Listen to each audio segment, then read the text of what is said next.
Good afternoon and welcome to Matters Financial and Geopolitical from a Frontier. Thank you for stopping by.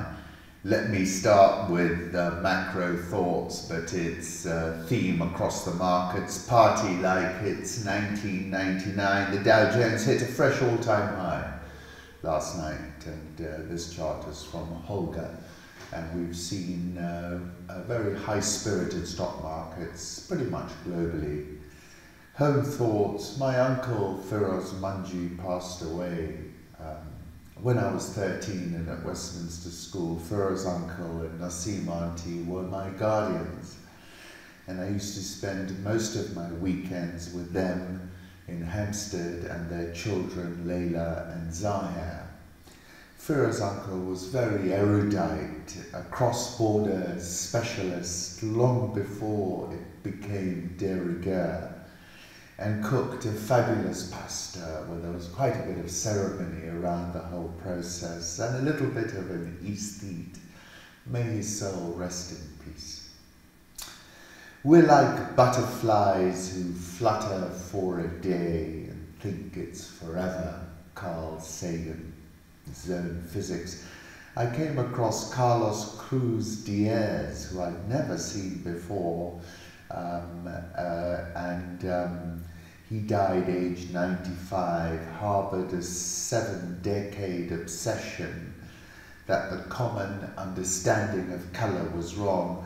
Color, the Venezuelan-born artist believes, evolves continuously in time and space. I want people to realize that color is not a certainty, but a circumstance, he said in 2014. Red is maybe red. It's not the same if you hold an object under the sun as when you hold it in the shade. This is Physichronie 625, Carlos Cruz-Diez. Lived and worked in Paris since 1960, a major protagonist in the field of kinetic and optical art, a movement that encourages an awareness of the instability of reality. His body of work established him as one of the key 20th century thinkers in the realm of color. This is Couleur Additive 15. This is Night View through a chromoscope, Paris. And this is Mouvement et Lumière, Centre d'Art Contemporain, Frank Popper, France. Lived and worked in Paris. Really, I found it quite amazing. I haven't looked at the prices. I'm sure they're quite elevated. I still have found a tremendous interest in Ecclesiastes. You know, I love that passage, Vanity of Vanities. And this is another, a time for everything. There is a time for everything and a season for every activity under the heavens. A time to be born and a time to die, a time to plant and a time to uproot, a time to kill and a time to heal, a time to tear down and a time to build, a time to weep and a time to laugh, a time to mourn and a time to dance, a time to scatter stones and a time to gather them, a time to embrace and a time to refrain from embracing, a time to search and a time to give up, a time to keep and a time to throw away, a time to tear and a time to mend, a time to be silent and a time to speak, a time to love and a time to hate, a time for war and a time for peace. What do workers gain from their toil? I have seen the burden of God has laid on the human race. He has made everything beautiful in its time. He has also set eternity in the human heart. Yet no one can fathom what God has done from beginning to end. I know that there is nothing better for people than to be happy and to do good while they live, that each of them may eat and drink and find satisfaction in all their toil. This is the gift of God. I know that everything God does will endure forever. Nothing can be added to it and nothing taken from it. God does it so that people will fear him.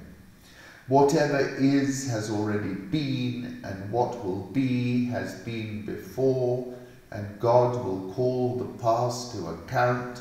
And I saw something else under the sun. In the place of judgment, wickedness was there. In the place of justice, wickedness was there. I said to myself, God will bring into judgment both the righteous and the wicked, for there will be a time for every activity, a time to judge every deed. I also said to myself, as for humans, God tests them so that they may see that they are like the animals. And I believe that. Surely the fate of human beings is like that of the animals. The same fate awaits them both. As one dies, so does the other. All have the same breath. Humans have no advantage over animals. Everything is meaningless. All go to the same place. All come from dust, and to dust all return. Who knows if the human spirit rises upward, and if the spirit of the animal goes down into the earth? So I saw there is nothing better for a person than to enjoy their work, because that is their lot, for who can bring them to see what will happen after them? The voice really carries all those hundreds of years. It's quite incredible. Sunrise at Lake Turkana, welcome to the cradle of mankind. That's from Uighur. And the final home thought, the nitrogen in our DNA, the calcium in our teeth, the iron in our blood, the carbon in our apple pies were made in the interiors of collapsing stars. We are made of star stuff. Carl Sagan. Political reflections turning Japanese. Growth in $9 billion US adult diaper market explodes, topping baby diapers. According to one recent study, fully 1/5 of the world's population will be of retirement age by 2070. This phenomenon is largely due to trends in the developed world as the costs of education, housing and survival skyrocket. Many are choosing to have fewer babies, delay family formation, or simply skip the whole mess altogether. We've been over the repercussions of an aging society, particularly as it relates to the economy, more job openings, slower economic growth. For better or worse, the world already has a model for how these trends might impact us, at least in the early stages, and that model is Japan, a country that has more citizens over the age of 80 than under the age of 10. Reuters reported on an easily overlooked issue, the revolution in the consumer product space that will need to take place in the coming years. As the population of the elderly explodes, the need for hygiene products like adult diapers will likely see a commensurate surge. The market is already growing and last year expanded by 9% to hit $9 billion. Sweden's AfCTA, the global industry leader, is also trying to reach a younger audience with its Tenor brand and a new line of black, low-rise, disposable underwear called Silhouette Noir. The advert's tagline reads, "Secrets out, 1 in 3 women have incontinence." AfCTA says it tries to package and market its products in a way that avoids associations with aging. Incredible. On the obverse side, the median age in Africa, the world's most rapidly urbanizing continent, is 19.4. That is about half the equivalent in Europe, and this is a diagram from the FT's David Pilling. Boris Johnson's election gamble could cost him everything, including Brexit, despite doing the seemingly impossible and getting a new deal from the EU. He simply doesn't have the numbers in Parliament to pass the legislation required to deliver Brexit. Holding an election in which he secures a fresh majority was his only real option. It's a gamble. Having promised to exit the EU by the end of October, Johnson risks not only further delays, but the prospect of losing Brexit altogether. Though he enjoys healthy poll leads right now, a lot can happen during an election campaign. A 15% lead sounds a lot, but voters can come back home or change their mind. The thing to note with Johnson is he doesn't start even with the level of support Theresa May had in 2017. His aggressive political strategy since taking office has allowed Corbyn to paint himself as the anti-Johnson. Corbyn is making a lot of noise about the fact that Johnson is on friendly terms with President Trump, a man who's very unpopular with the British public. The NHS is the closest thing that the UK has to a religion, and it will no doubt feature heavily in this election. And as Jennings points out, this could prove tricky for Johnson's Conservatives if they end up getting sucked into a winter NHS crisis in the middle of a campaign. And then basically I think Corbyn is going to get within 4% at a minimum, and therefore the above prognosis is the most likely outcome. In fact, he's a formidable campaigner, and I think Johnson's underestimating him at his peril.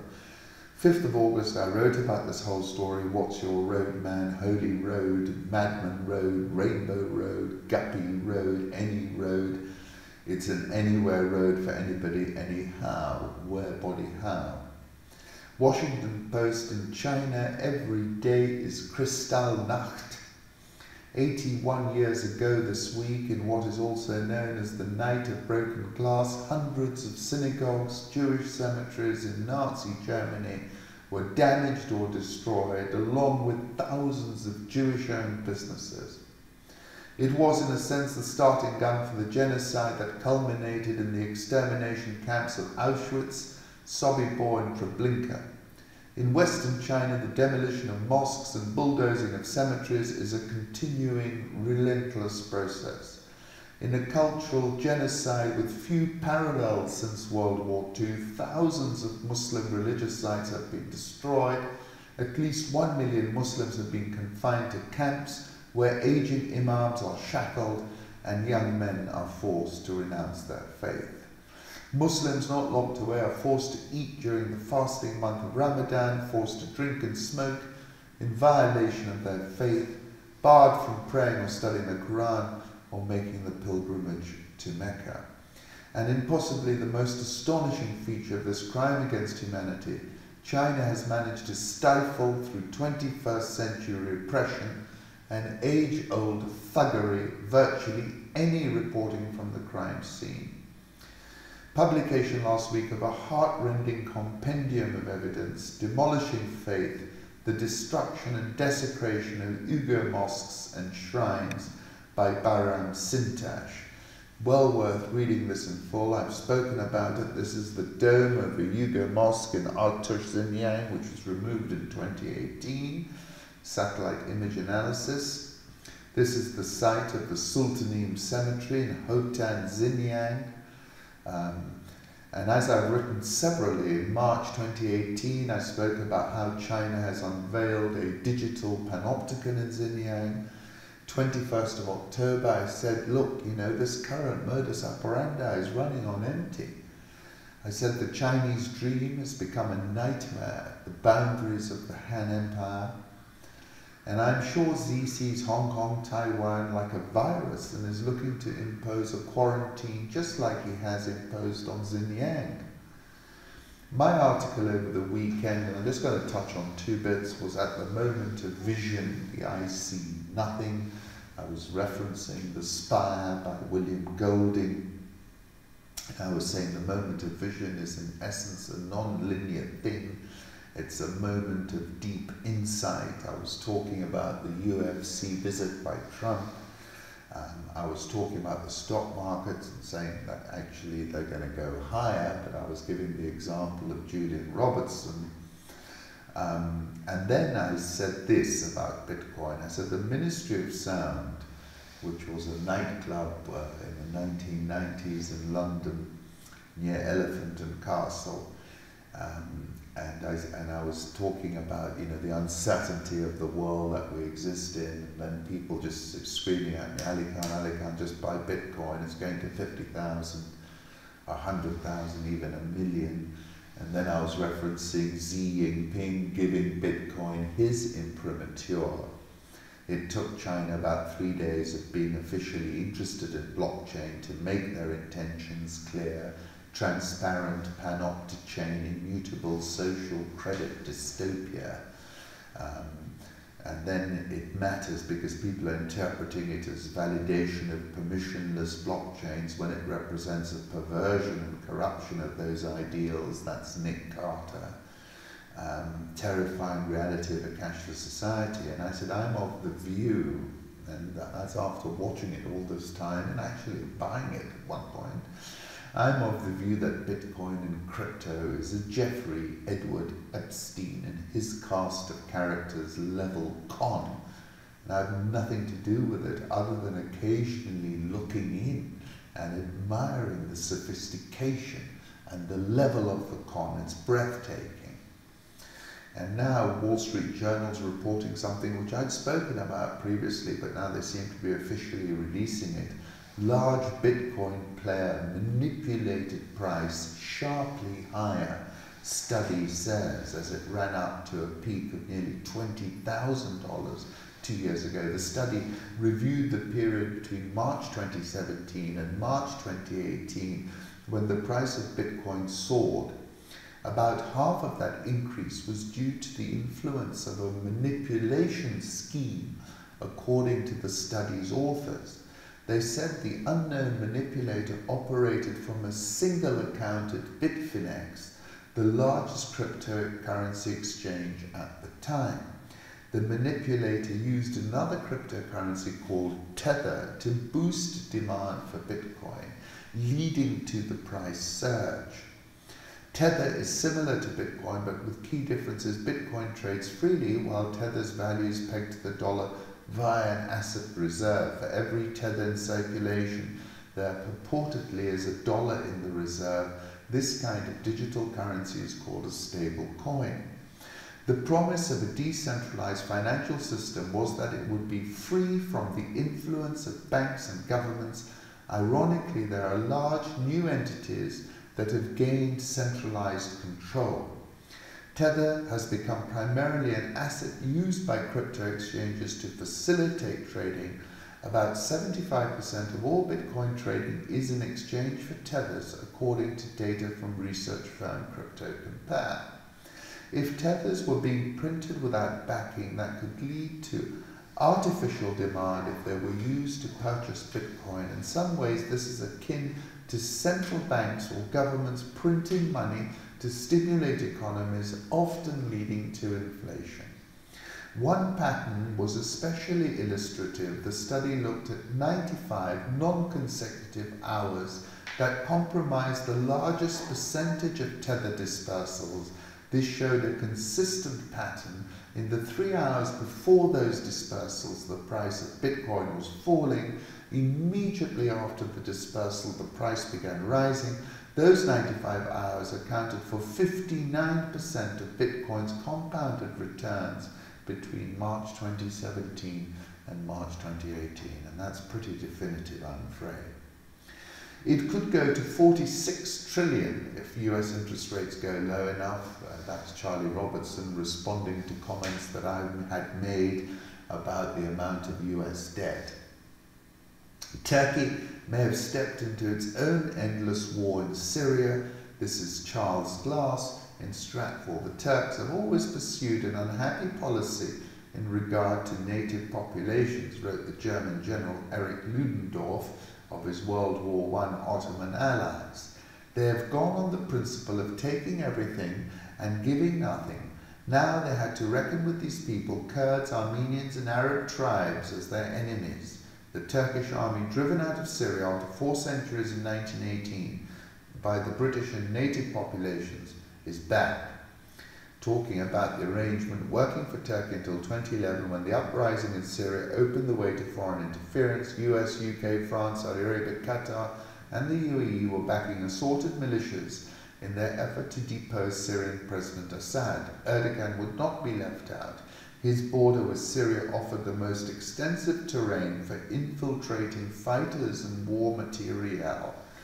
Moreover, his Justice and Development Party had a long friendship with Syria's Muslim Brotherhood, whose attempt to depose al-Assad's father, Hafez al-Assad, in 1982 ended with the infamous massacre in Hama.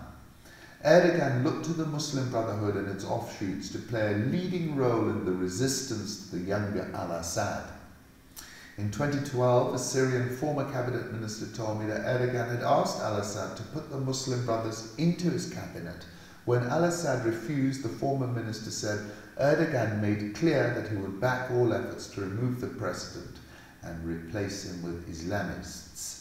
George Orwell would have appreciated Turkey's operational code names in Syria.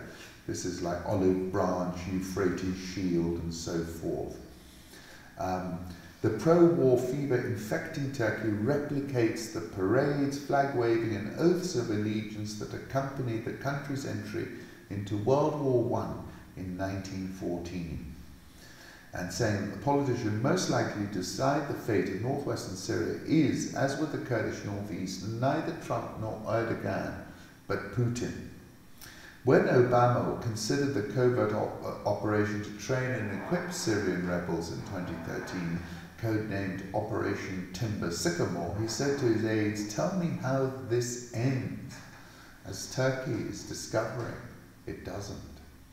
Let's move on to the currency markets. Euro dollar is at 111.30, dollar index 97.582, Japanese yen 108.76, Swiss franc 0.9892, the pound 128.83, the Australian dollar 0.6908, India rupee 70.70, South Korean won 11.5752, the Rial 40123, Egyptian pound 16.1399, and the Rand 14.734. Dollar index, we've been retreating, and I think we're going to retreat further, though we seem to have stabilized momentarily. Euro dollar, this is from FX Pip Titan. We've slipped a little bit, but I expect us to regain ground and head towards 111.70.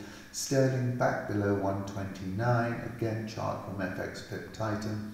However, I think pretty much all the negative news is now baked into the price. Uber shares are below $30 following Q3 numbers.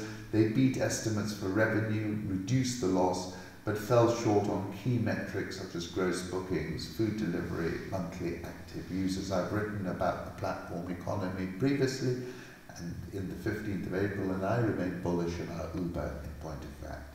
Crude oil has had a very strong few sessions, last trading at $56.45.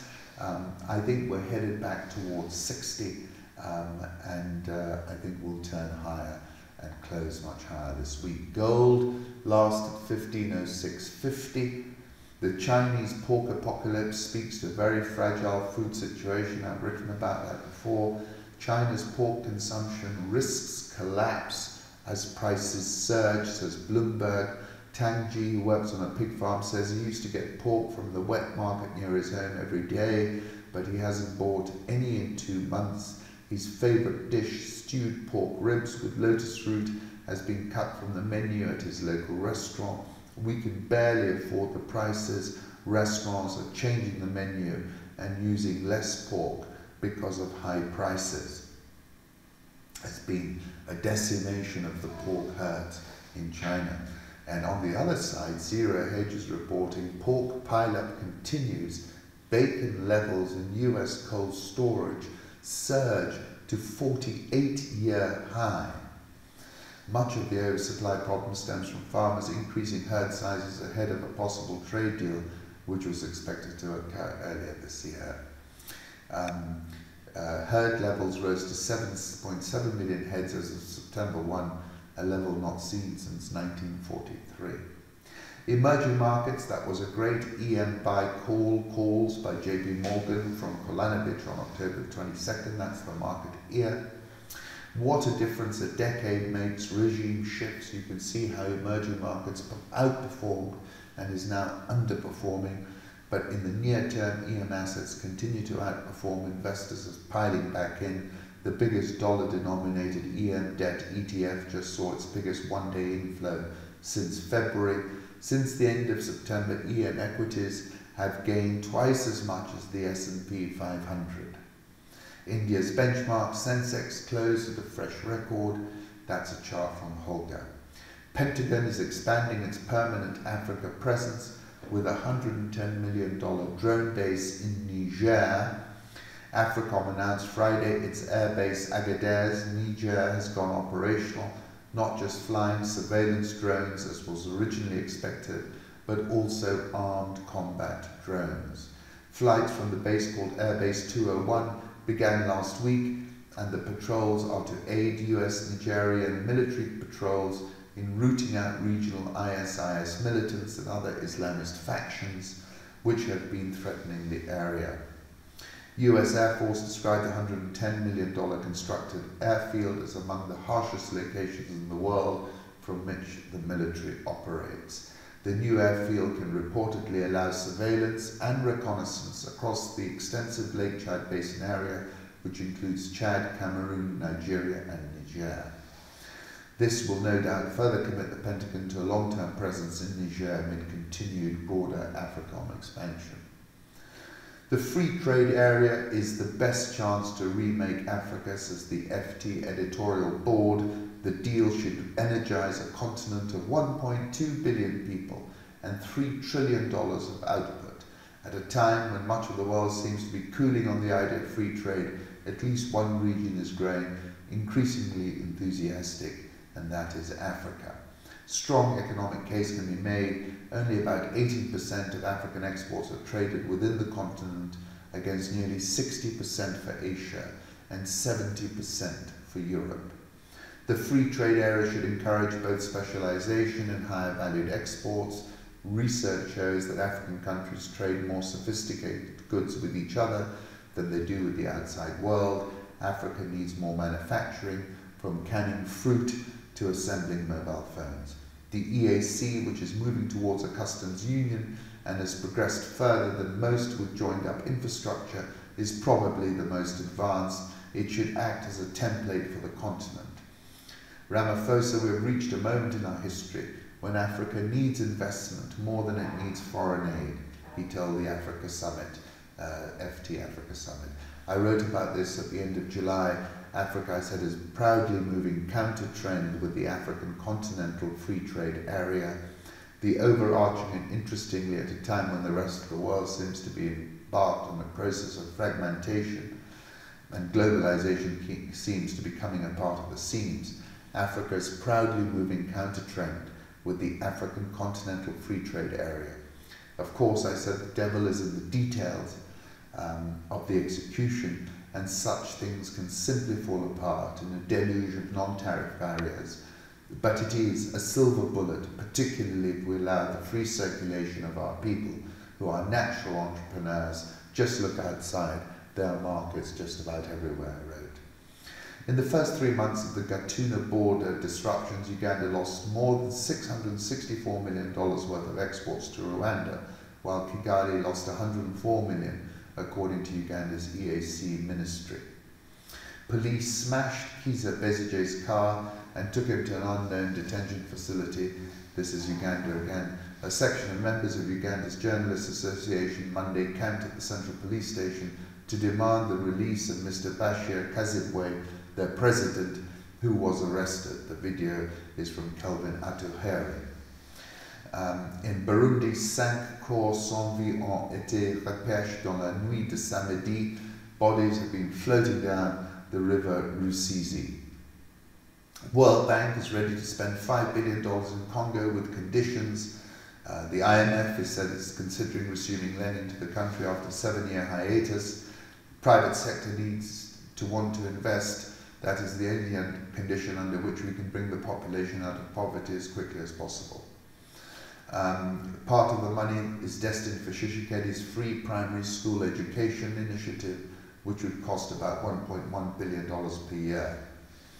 A carry called a World Bank plan to fix the country's bankrupt national rail system a failure after it spent $380 million through last year. Here you see people sitting around a disused fountain in the business district of Kinshasa. According to a projection, the population of Kinshasa will increase significantly to 35 million by 2050, 58 million by 2075, and 83 million by 2100. According to UN Habitat, 390,000 people immigrate to Kinshasa annually, fleeing warfare and seeking economic opportunity. Here you see a monument to Lumumba and the Tower of Limete. President Tshisekedi, I wrote at the end of July, continues to build momentum from a low base. South Africa has been a car crash in slow motion, said Christian Maggio. We're still at a point where that car has not hit that wall, but you can definitely see that's where we're going. So we've got a bit of a relief rally in South Africa on the news that Moody did not downgrade them to junk, but that is inevitable, predictable and predicted. I still think that was a fantastic victory by the Springboks. They played a beautiful game. South African all shares up 7.95% year to date. Dollar rand was still in the range, 14.50, 15.50, but currently at 14.75. Egyptian pound lost at 16.13. EGX30 up 12.2% year to date. Nigerian all share down 16% year to date. Ghana Stock Exchange down 13.67% year to date. This is a short clip from a Derek and Beverly Joubert documentary on PBS about the Okavango Delta. Everything comes down to water and its availability. And on that point, this is a lovely photograph in Nat Geo, kayaking on the Zambezi River at sunset. Kenya, starving judiciary of funds, the Chief Justice said. A number of critical processes in the courts and the judiciary will be severely crippled, he said. Some of the incidents that we encounter are deliberate attempts to undermine the judiciary. I am not serving at the pleasure of a few people in the executive who are bent on subjugating the judiciary. Kenya's population soared by 9 million in the last decade to 47.6 million, male population 23.6 million, female 24 million, grew by 1/4 over the past decade. This is lower than most people's projections. The stars are aligned for Kenya, says Dr. Njoroge of the Central Bank in Forbes Africa. Kenya's National Assembly will today discuss and possibly vote on the President's recommendations on the removal of the commercial loans interest rate capping. It's already telegraphed it's a done deal, said Hervé Gergo, who's a good friend, but the stock market was rallying on the basis of that removal. Though yesterday we had some profit taking take place. Finally, if I might just finish, all shares up 16.19% year to date. Safaricom, the importance of M-Pesa, and Safaricom's revenue keeps growing from 25% 3 years ago to 1/3 now and counting. And as I've said previously, M-Pesa is the jewel in the crown. NSE 20 is down 3.74% year to date. Thank you for stopping by.